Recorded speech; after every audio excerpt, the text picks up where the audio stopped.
ஓம் சாய்ராம். என் அன்பு செல்லமே, என்னுடைய அழகான தங்கமே, உன்னை பார்த்து சில முக்கியமான விஷயத்தை பற்றி பேச வேண்டும் என்பதற்காகத்தான் ஓடி வந்தேன். நான் அவ்வளவு சுலபமாக யாரையும் எடுத்த உடனேயே போய் பார்ப்பதல்ல. எனக்கு என்னுடைய பிள்ளைகள் எந்தெந்த நேரத்தில் எதை தேடுகிறார்கள், என்னுடைய பிள்ளைகள் எந்த நிமிஷம் எதை தேடுகிறார்கள், எப்பொழுது எதை நினைக்கிறார்கள், அதுபடியே நான் எல்லா திட்டத்தையும் போடுவேன். இப்போ நான் உன்னை பார்க்க வந்ததற்கு காரணம், இப்போ ஆறுதலான வார்த்தையையும் அதே நேரம் நீ என்னையும் அழைச்சதுனால மட்டுமே தான்.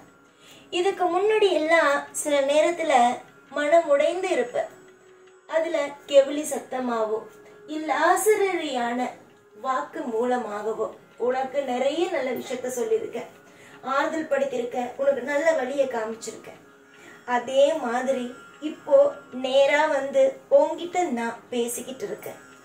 அம்மா, உன்னுடைய பக்தியிலேயும் உன்னுடைய பூஜையிலேயும் நான் என்னையே மறந்தேன். மெய் மறந்து உன் வீட்டுல குடியேறி பல நாள் ஆகுது. ஆனா நீ நினைக்கிற ஒரே ஒரு விஷயம் என்ன அப்படின்னா, உன்னுடைய வாழ்க்கையில உன்னையுமே நான் தெளிவா செய்யல, உன்னுடைய வாழ்க்கையில எல்லாத்தையுமே நான் தப்பாதான் செய்யறேன் அப்படின்னு நீ நினைச்சிட்டு இருக்க. நான் நேரத்துக்கு சரியா உதவி செய்வேன், அதுதான் நான். புரிஞ்சுதா? நம்பிக்கையோட பாக்குற ஒவ்வொரு நபருக்கும் இந்த சாய் ஒரு உயிருள்ள ஒரு அப்பா தெய்வம். அதுவே நம்பிக்கையே இல்லாம கொஞ்சம் போய் வணங்கிதான் பார்ப்போமே, எல்லாருக்கும் லீலை செய்யறாருன்னு சொல்றாரு, நம்மளும் வணங்கிதான் பார்ப்போமேன்னு கேள்விக்குறியோட என்கிட்ட வரவங்களுக்கு நான் ஆரம்பத்துல கல்லா தெரிவேன். என் மேல முழு நம்பிக்கை வச்சதுக்கு பிறகுதான் அவங்க வாழ்க்கையில நான் லீலை செய்யவே ஆரம்பிப்பேன். இதுவரைக்கும் நீ பட்ட அத்தனை விஷயமும் எனக்கு தெரிஞ்சது. இதுக்கு பிறகு உன்னுடைய வாழ்க்கையில என்ன நடக்க போகுது அப்படிங்கறதும் எனக்கு தெரிஞ்சது. இனிமே வரும் காலத்தை நான் உனக்கு பிடிச்சது போலவும் உன்னுடைய குடும்பத்துக்கு தகுந்தது போலவும் எது நடந்தா உன்னுடைய குடும்பத்துக்கு நல்லது, உனக்கு ஒரு அழகான ஒரு வாழ்க்கையை தரும் அப்படிங்கறதையும் யோசிச்சு நிதானமா ஒவ்வொரு விஷயத்தையும் நான் செஞ்சு கொடுக்கறேன். காலம் முழுக்க அழுதுட்டே இருந்துடலாம், காலம் முழுக்க நம்ம எப்பயுமே அழுதுகிட்டே வாழ்ந்துடலாம் அப்படின்னு ஒரு நாளும் ஒரு பொழுதும் நினைக்க வேண்டாம்.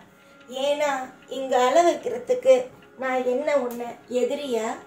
நான் உன்னுடைய அப்பா, உனக்கு பிடிச்சதை தான் செய்ய வைப்பேன்.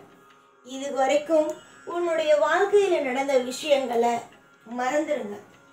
இனிமே நடக்க போற விஷயத்த மட்டும் தெளிவா பாருங்க. உங்களுக்கு பிடிச்ச மாதிரியும் உங்க வாழ்க்கைக்கு தகுந்தது மாதிரியும் நீங்க எதிர்பார்த்த மாதிரியும் கண்டிப்பா நடக்கும். தோல்வியை மட்டுமே பார்த்த உனக்கு வெற்றியை திடுக்குன்னு பார்க்கும்போது ஒரு சந்தோஷம் வரும். நிச்சயமா இனி வரும் ஒவ்வொரு நாளும் பிரமிக்க வைக்கும், ஆச்சரிய வைக்கும். அப்படிதான் இருக்கும். நான் இருக்கும்போது கவலை எதற்கு? கவலை என்பது வாழ்க்கையில் ஒருவனுக்கு தேவையில்லாத ஒரு விஷயம். நீ எப்பயுமே என்கிட்ட சொல்ற ஒன்னே ஒண்ணு, ஏன் எனக்கு கஷ்டத்தை கொடுத்த? இந்த உலகத்துல இருக்கிறவங்க எல்லாம் நல்லவங்க, நான் மட்டும்தான் இந்த உலகத்திலேயே கெட்டவளா? நான் மட்டும்தான் உன்னை நம்புறேனே, அதனால நான் கெட்டவளா? எல்லாரும் தெய்வமே இல்ல அப்படின்ட்டு இருக்காங்க. ஆனா தெய்வம் இருக்கு, எனக்காக நல்லது செய்யும், எனக்காக என் அப்பா நல்லது செய்வாரு அப்படின்னு நம்பிக்கையோட இருக்கனே. நான் உன்னையே நம்பிக்கிட்டு இருக்கிறதுனால நான் தப்பானவளா?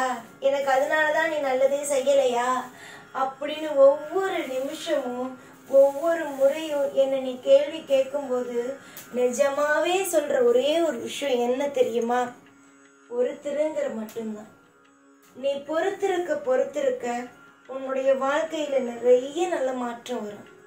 கூடிய சீக்கிரமா நீ என்ன கேக்குறியோ, என்னென்ன விஷயம் வேணும் அப்படின்னு நினைக்கிறியோ, இனி வரும் நாட்கள் மொத்தமும் சிறப்பானதாகவும் இனி வரும் நாட்கள் மொத்தமும் அழகானதாகவும் உனக்கு அமைச்சு தந்து உன்னை இன்பம் அப்படிங்கிற ஒரு வெள்ளத்துக்குள்ள அழகா உன்னை சந்தோஷமா இருக்க வைப்பேன்.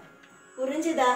யார் யாரோ என்னென்னமோ பேசிட்டாங்க உன்னுடைய வாழ்க்கையை பற்றி, உன்னுடைய வாழ்க்கையை பார்த்து என்னென்னமோ பேசி அவங்களுக்கு தகுந்தது போல எல்லா விஷயத்தையும் பேசி முடிச்சிட்டாங்க. இனிமே உன்னுடைய வாழ்க்கையில நீ பேச வேண்டிய விஷயமும் நீ பார்க்க வேண்டிய விஷயமும் தான் இருக்கு. யாரெல்லாம் உன்னுடைய வாழ்க்கையை பற்றி தப்பு தப்பா பேசினாங்களோ, யாரெல்லாம் உன்னுடைய வாழ்க்கையை பற்றி எப்போ பார்த்தாலும் ஏதாவது ஒரு விஷயத்த சொல்லிக்கிட்டு எப்பயும் உன்னை அழ வச்சுக்கிட்டு இருந்தாங்களோ, அவங்க வாழ்க்கையை பார்த்து நீ பேசுகிற மாதிரி உங்க வாழ்க்கையில நடக்க போகுது. உன் வாழ்க்கையில நல்லதும் அடுத்தவங்க வாழ்க்கையில உன்னை எதை சொல்லி அவங்க ஒதுக்குனாங்களோ, எதை சொல்லி பேசினாங்களோ, அது எல்லாமே உங்களுக்கு நடக்க போகுது. நான் ஒரே ஒரு விஷயம் மட்டும்தான் என்னைக்கும் சொல்வேன். யாரையும் எப்பயும் தாழ்வா பேசக்கூடாது, யாரையும் எப்பயும் தாழ்வா நினைக்க கூடாது. அப்படி நினைக்கிற பட்சத்துல அவனுக்கு நடக்கும்போது வரும் திசைகளும் அவர்களை நிச்சயமா அவங்க பேசின மாதிரியே, மற்றவங்களை பேசின மாதிரியே அமைக்கும். அதனாலதான் எப்பயும் உங்ககிட்ட சொல்ற ஒரே ஒரு விஷயம், நல்லதே நினைங்க, நல்லதையே பேசுங்க. நாளுக்கு நாள் இன்பங்கிற ஒண்ணு வரும், வராதுங்கிற முடிவு எடுக்காதீங்க. ஒரு நபர் இருக்காரு, அந்த நபரு ரொம்ப கஷ்டப்படுறாரு. அவனை சுத்தி இருக்கிறவங்க பார்க்கும்போது இவெல்லாம் வாழ்க்கையில எப்படி முன்னேற போறான் அப்படிங்கிறத நினைக்கிறாங்க.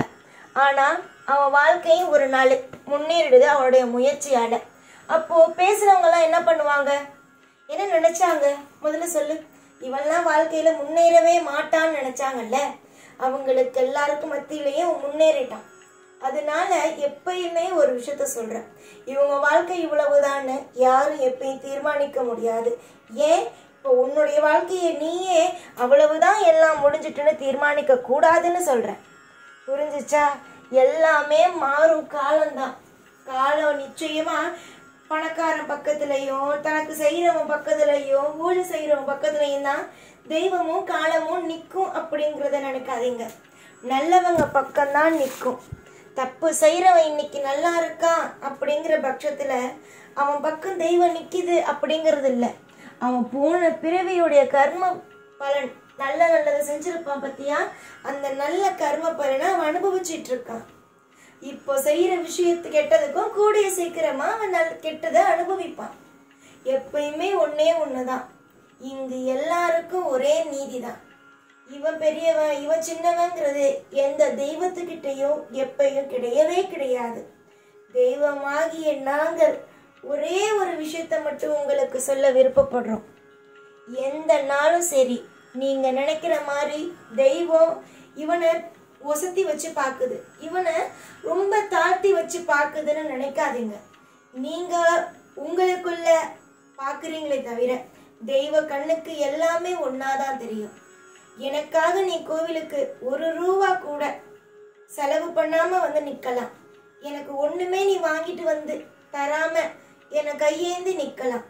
அதே ஒருவர் நிறைய தப்பு செஞ்சுட்டு அந்த காசுல எடுத்துட்டு வந்து எனக்கு வாரி வாரி வழங்கலாம், நிறைய நல்ல விஷயம் செய்யலாம்.